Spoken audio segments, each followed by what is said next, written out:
Bismillahirrahmanirrahim. Assalamualaikum warahmatullahi wabarakatuh. Ada kekeliruan berpikir nanti kalau anak saya sudah hafal Quran, anak-anak SDIT ini sudah hafal Quran mau apa? Karena bayangan dia kalau sudah hafal Quran jadi ustadz. Gak maulah anak kami jadi ustadz, nanti macam Ustadz Somad, ceramah sana ceramah sini. Gak maulah anak kami jadi imam, paling-paling jadi imam tarawih. Tolong mindset kita dibetulkan, main otak, setting. Karena banyak juga orang ini main otak setan. Mindset otak setan. Jadi hafal Quran itu bukan tujuan, hafal Quran itu sarana. Tujuannya rumah sakit Budi Kemuliaan, sarananya naik ojek, naik Grab, naik mobil, naik sepeda. Ini ngapal Quran ini sarananya, tujuannya supaya dia menjadi hamba Allah, jangan jadi hamba harta, hamba kuasa, hamba wanita. Kalau sudah dia hafal Quran SDIT, habis itu kita tidak paksa dia mau jadi apa, terserah. Anak saya tak saya paksa jadi ustaz, terserah mau jadi apa dia. Bakat dia kemana? Jadi kalau nampak dari kecil udah megang-megang jarum suntik, memang ke fakultas kedokteran lah itu. Dua kemungkinan, kalau tidak pecandu narkoba. Nauzubillah.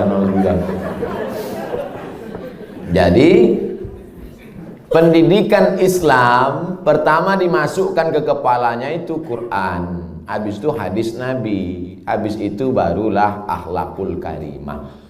Itu mesti dibetulkan. Jangan nanti berpikir nanti habis hafal Quran jadi apa? Ya tetap jadi profesi dia. Kalau dia jadi pengacara, dia jadi pengacara yang hafal Quran. Kalau dia jadi tentara, dia jadi tentara penghafal Quran. Kalau jadi polisi penghafal Quran. Betul kepalanya. Tak dimakannya, tak dizoliminya orang lain. Itu tujuannya. Insya Allah 10-20 tahun akan datang, generasi kita adalah generasi yang Qurani. Dan kita punya kontribusi di situ dengan SDIT ID. Bagaimana hukumnya kegiatan ilmiah dokter disponsori pabrik obat? Pabrik obat menyediakan duit 100 juta, dibuat acara ilmiah, seminar, lokakarya segala macam, atau acara agama yang menyelenggarakan dokter. Di mana letak haramnya? Mungkin akan terjadi kolusi, nepotisme, kecurangan, penilaian tidak lagi normal. Dikhawatirkan terjerumus dalam gratifikasi. Makanya suatu ketika sahabat Nabi mengutip zakat dari Yaman. Ketika barang-barang zakat dibawa, kambing, onta, lembu, ini kambing untuk zakat, ini kambing saya. Kata Nabi, kok ada kambing zakat, ada kambing saya? Kok dapat kambing dari mana? Hadiah. Kata Nabi, seandainya kau duduk di rumah emakmu, di rumah bapakmu, mungkinkah ada orang ngasih kambing? Tak ada. Dia dapat kambing itu karena jabatan. Dikhawatirkan ke depan penilaian dia tidak lagi normal. Sebelum dapat hadiah kambing, periksanya. Berapa kambing? 40 ekor, satu. Berapa unta? 5 ekor, satu kambing. Tapi setelah dapat hadiah, mulai tak normal lagi. Berapa? Mau kasih-kasihlah, nggak kasih nggak apa-apa. Makanya segala penilaian kalau sudah datang ke Indonesia rusak. Tim-tim independen penilaian rusak gara-gara gratifikasi. Dibuka atas, pertama kali datang tegas, berapa ruangan, berapa ini. Begitu dapat lempuk durian, gratifikasi merusak. Jadi kalau masuk dia dalam kelompok gratifikasi bisa haram. Tapi kalau pandai tidak merusak, gimana caranya tidak merusak? Teknisnya ya diatur. Ini ada sekelompok orang yang menerima dan dia bukan tim penilai, dia bukan tim pemeriksa, dia tidak ada kait mengait dengan keputusan dan dapat, kalau bisa disiasati, laksanakan. Tapi kalau merusak etos kerja, masuk dalam kategori riswah sogok, la'ana Rasulullah SAW ar-rashi wal murtashi, yang menerima sogok, yang mendapat sogok, maka dilaknat Allah Subhanahu wa ta'ala. Bisa kami Pak Ustadz selamat? Lanjutkan. Tak selamat, stop. Profesi dokter pria, dokter kandungan, memeriksa pasien perempuan. La yakhluwanna rajulun ma'amra'atin illa ma'adhi mahramin. Tak boleh berdua-duaan laki-laki dengan perempuan kecuali tak ada mahram, kecuali ada mahram. Tak boleh. Anta musayyada mar'atin la tahillu lahu. Menyentuh tangan perempuan yang tak mahram lebih baik ditusuk paku dari api neraka ke kepala daripada menyentuh tangan perempuan yang tak mahram. Kena pasal-pasal ini.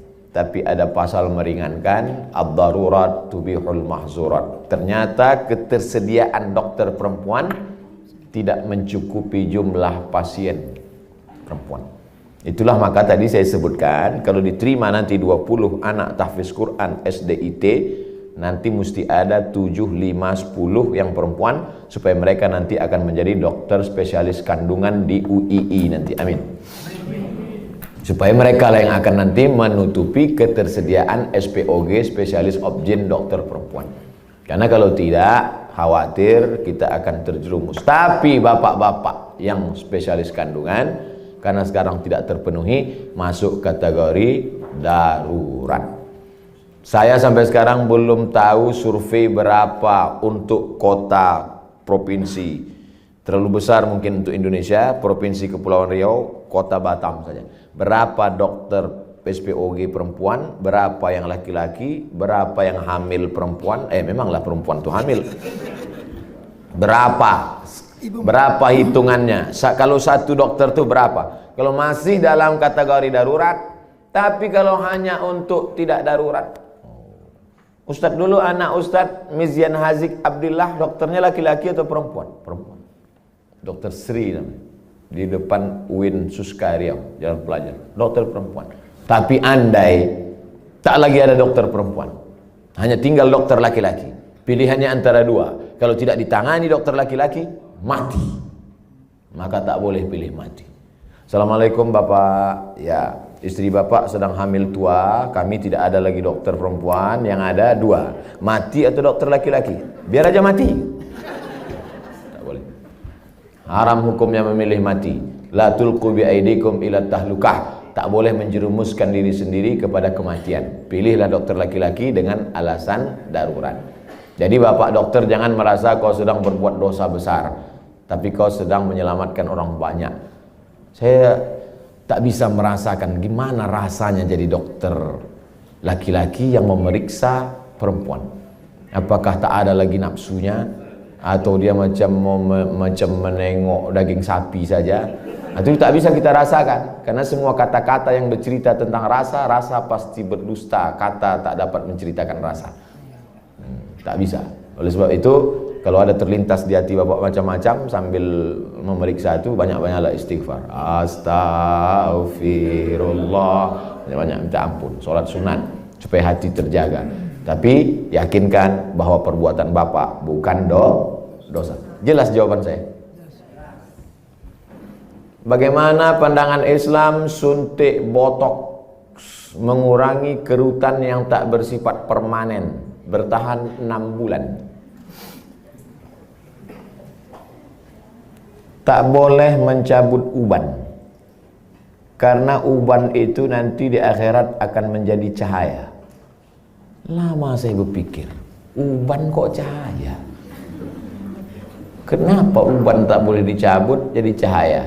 Baca hadis, jangan baca hadisnya, baca syarah penjelasannya. Rupanya dengan melihat uban di cermin, ingat tua, ingat mati, bertambah takut, bertambah amal. Makanya dengan bertambah takut, bertambah amal, maka akan menjadi cahaya. Itu rupanya korelasi uban dengan cahaya. Apa hubungannya dengan kerut? Kerut sama uban juga sama, mengingatkan bahwa kita sudah tua. Saya dulu waktu muda tak ada ini. Saya tengok foto-foto saya yang lama waktu di Mesir, ganteng juga. Saya sudah tua. Tapi dengan tua ini kita sadar bahwa sudah tua, bahwa kita ini akan mati. La'ana Rasulullah SAW al-wasimat. La'anallahu al-wasimat. Hadisnya riwayat Abdullah bin Mas'ud. La'anallahu al-wasimat. Allah melaknat perempuan tukang buat tatu. Wal mutasimat, minta buatkan tatu. Wal mutanammisat, apa ini? Alis, mencabut alis, mencukur alis. Wal mutafallijat, gigi. Karena orang kalau sudah bertambah tua, bertambah giginya. Bukan gigi itu bertambah panjang dia.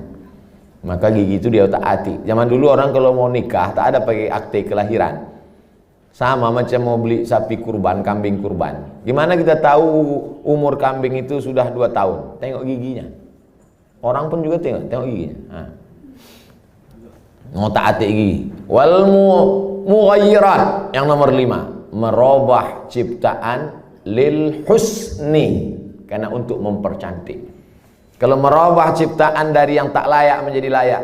Ibu bapak dokter yang gigi, tukang pasang kawat gigi, jangan sangka itu perbuatan haram. Ada memang dia perlu. Ada orang ini kalau dia senyum sama kita 3 hari kita tak bisa tidur.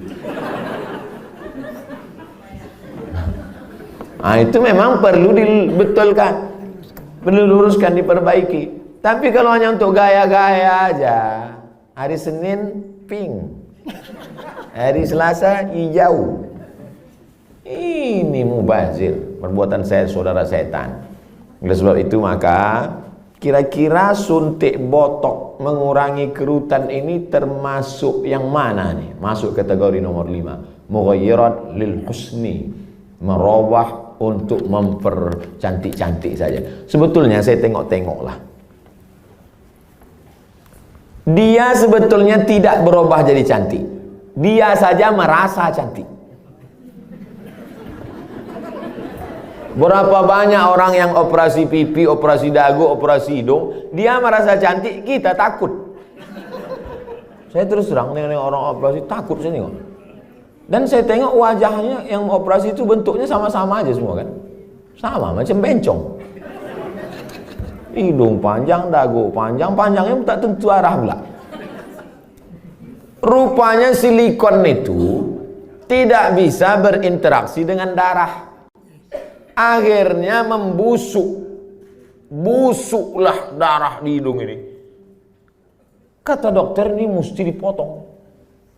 Dipotong hidung ini. Alhamdulillah ada terapi lintah. Akhirnya digantungkanlah lintah. Digantungkanlah lintah di sini. Untuk menyedot nanah tadi. Biasanya kalau kulit kita digantungkan lintah, itu 1 hari lintah itu bisa tahan nyaman. Tapi pas ditempelkan ke hidung, asal tempel jatuh. Asal tempel jatuh, kata lintah. Lintah pun tak mau. Terapi lintah. Bayangkan itu lintah. Yang mau lintah darat aja yang mau. Saking kan busuknya hidung yang gara-gara silikon tadi. Wala udhillannahum, aku sesatkan mereka, kata setan. Setelah sesat, wala umanniyannahum, aku buat mereka berhalusinasi, berimajinasi. Apa kata setan? Kau cantik, kau cantik, kau cantik, kau cantik, kau cantik, kau cantik, kau cantik. Dia saja merasa cantik. Orang merasa ngeri. Hai yang asik dibuat setan operasi, sesungguhnya kau saja yang merasa cantik, sesungguhnya orang merasa ngeri. Tapi orang nggak jujur. Gimana Jeng? Aku kelihatan cantik nggak? Wow, amazing. Padahal dalam hatinya macam hantu gue tengok.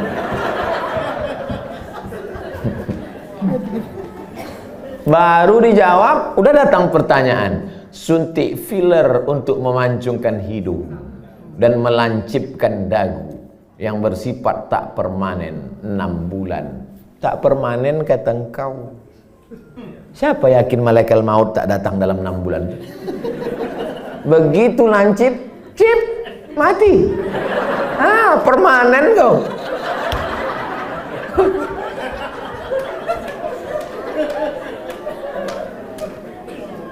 Kau cantik bukan karena dagu kau lancip. Kau cantik bukan karena hidung kau panjang.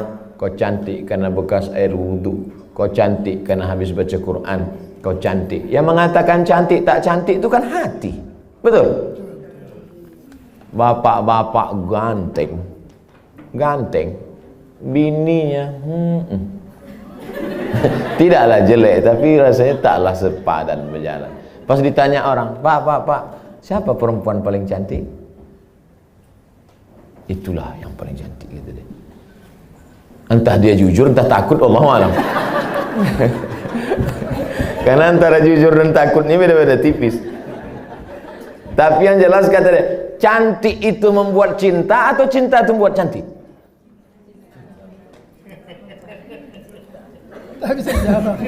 Gara-gara cinta itulah orang menjadi cantik. Karena kalau cantik itu relatif. Gara-gara cinta itulah orang menjadi cantik. Dan cinta itu letaknya di hati.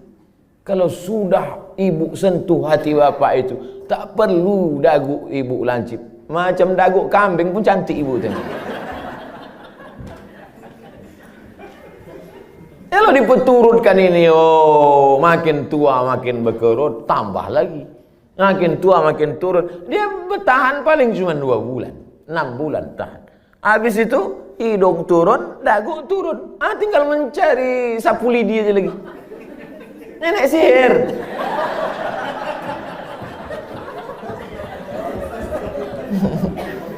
Berhentilah. Berhenti. Usah dipeturutkan ajakan setan ini. Yang mengerjakannya gimana, Pak? Kalau perbuatan itu haram, maka yang melakukannya pun ikut haram. Orang yang memberikan fasilitasnya pun ikut haram. Maka terjerumus dalam perbuatan haram kolektif. Saya kan cuma jual khamar. Saya nggak ada ngajak dia minum khamar. Saya cuma jual aja Pak Ustaz. Penjualnya ikut kena, pembawanya ikut kena. Khamar itu 6 ikut kena. Penjualnya, pembelinya, yang menuangkannya ikut semua. Supirnya ikut kena. Security-nya ikut kena. Tarik benang untuk meniruskan pipi, bertahan setahun, masuk pasal 5 semua. Jadi Islam itu unik hebatnya, dia tidak menyebutkan 1, 2, 3, tapi menyebutkan secara umum dan terkait. Mukjizat ini Nabi disebut punya jawami'ul kalim. Kalimatnya singkat tapi makna pada sampai hari ini bermakna. Apapun namanya, yang merubah ciptaan Allah bukan karena darurat, bukan karena tak layak, merubah yang tak normal menjadi normal boleh. Yang sudah normal dia taati menjadi abnormal. Nauzubillah. Bapak mesti siap menerima bunga yang layu. Karena tabiat bunga pasti layu, kecuali bunga plastik. Nah, itulah maka sekarang banyak perempuan yang mau jadi plastik. Dokter anak, sunat perempuan bagaimana hukumnya Pak Ustaz? Anak saya laki-laki, keponakan saya perempuan. Kata saya kepada adik saya, kau cari, kalau tak mau dokter di rumah sakit itu menyunat keponakan saya, cari bidan kampung yang mau menyunat. Karena saya berpegang pada mazhab Syafi'i. Ada mazhab yang mengatakan sunat tak perlu. Mazhab Hanafi, Maliki, Hambali mengatakan sunat bagi perempuan itu tidak wajib. Sedangkan saya berpegang pada mazhab Syafi'i mengatakan wajib. Adakah khitan sunat perempuan pada zaman Nabi? Ada. Nabi mengatakan kepada si perempuan itu, kau potong tapi jangan terlalu banyak. Maaf, na'udzubillah, hari ini bisa menyebabkan frigid dan lain sebagainya. Tapi rupanya manfaat lain dari memotong khitan pada perempuan itu adalah meminimalisir libido seksual. Begitu kata ulama-ulama dulu. Oleh sebab itu saya sampai hari ini tetap berpegang pada mazhab Syafi'i. Anak perempuan kalau tak mau dokter memotong karena takut bahkan bisa masuk HAM, hak asasi manusia, banyak saja pasal-pasal yang mereka lakukan. Sedangkan di zaman Nabi yang pakaian tertutup, makanannya bersih, tontonannya bersih. Apalagi zaman sekarang tontonannya maksiat, makanannya memicu libido seksual dengan berbagai macam cerita hubungan. Maka khitan amat sangat baik. Salah satu usaha meminimalisir. Bagaimana cara sebaiknya bagi dokter anak menasehati pihak ortu imunisasi bayinya sejak lahir? Dulu saya diundang oleh Kementerian Kesehatan Provinsi Riau. Videonya kan viral, coba cari. Sosialisasi suntik, imunisasi. Saya jelaskan di situ bahwa fatwa Majelis Ulama Indonesia beda antara bendanya ini halal atau memakainya yang mubah. Boleh. Jadi ini dua fatwa ini. Bendanya tidak halal.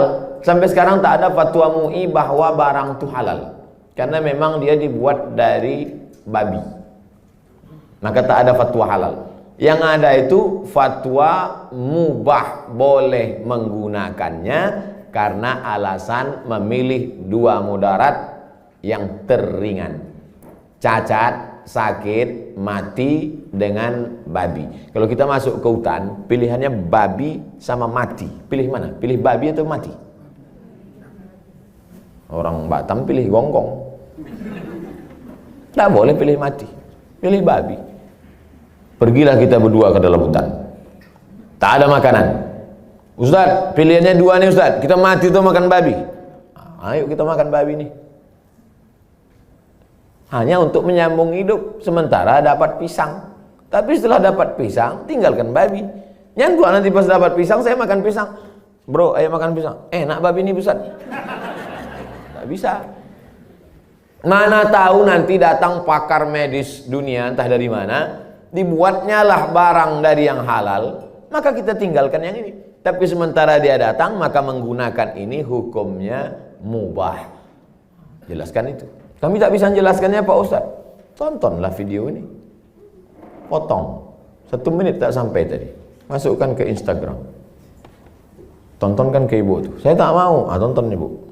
Enggak mau, ini Ustaz radikal katanya. Kalian carilah Ustaz yang agak-agak lembut sedikit. Bagaimana cara dokter bisa lillahi ta'ala, bisa menghindari sifat riak, sombong, bila kita memiliki kelebihan keahlian dibandingkan dokter-dokter lain. Insya Allah nanti kalau sudah berdiri pas pembelian tanah pun nanti pas ini soalnya yang saya cakapkan ini tak bisa pakai teori. Kita ID sudah survei dapat tanah 1 hektar di Anu, harganya 200 juta. Ini dokter yang sombong, yang riak, yang mobil mewah, kesini duluan bawakan proposal. Assalamualaikum Pak Dokter. Pak Dokter kan pasiennya banyak. Oh iya kata dia. Saya yang paling hebat di Batam ini kata dia. Rumah Pak Dokter kan paling bagus. Oh iya kata dia. Rumah saya yang paling mahal. Ini tanah nih 200. Aduh semua utang kata dia. Jadi kalau mau menghilangkan kesombongan, keangkuhan, nih pas praktek nih. Makanya nanti pas hari ulang tahun ID, peringatan hari besar ID, jalan-jalannya itu ke danau, ke bukit, ke mall, oke sudah itu udah. Jalan-jalan ke panti asuhan, jalan-jalan. Tapi kalau kita sudah punya sendiri, maka tiap hari pertemuan dibawakan, tiap bulan datang, di grup ada terus. Belum bayar, ini anak 4. Maka insya Allah itu menghilangkan keangkuhan, kesombongan, keegoan, segala macam. Kita hanya berusaha. Ceramah ini ada baiknya. Tapi tiap hari ceramah, tak masuk ke kepala. Ada tingkat jemu, ada tingkat bosan. Ada orang bosan pada ceramah. Orang kalau terus muncul bosan. Desainer, koreografer, tukang desainer pakaian itu, yang laki-laki, itu muncul kebosanannya pada perempuan. Kan banyak yang melambai kan? Kalau ada orang bosan pada perempuan gara-gara sering menengok perempuan, itu desainer sama koreografer. Yang lebih mengerikan adalah bosan mendengar ceramah. Apalagi sampai tobat sama ustaz. Aku kalau sama ustaz ini tobat aku. Nah, itu na'udzubillah. Jadi makanya saya ingin mengatakan bervariasi. Ceramah oke, sebulan sekali, seminggu sekali. Tapi harus ada amal yang tidak teori tapi langsung praktek. Nah, maka saya selalu sama. Di mana-mana saya ceramah tak keluar dari 3. Islahut tarbiyah, perbaikan pendidikan.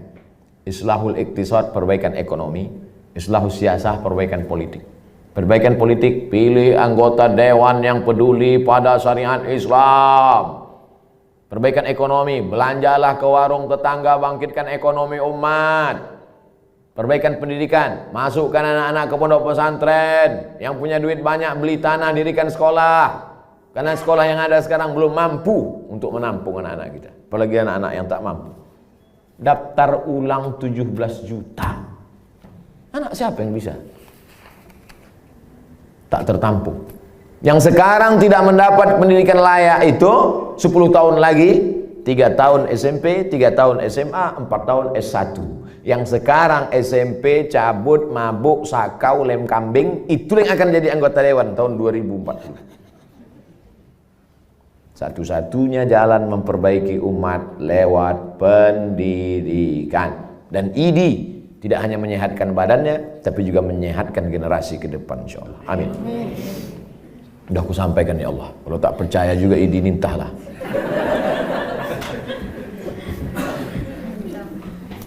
Dah habis pertanyaan.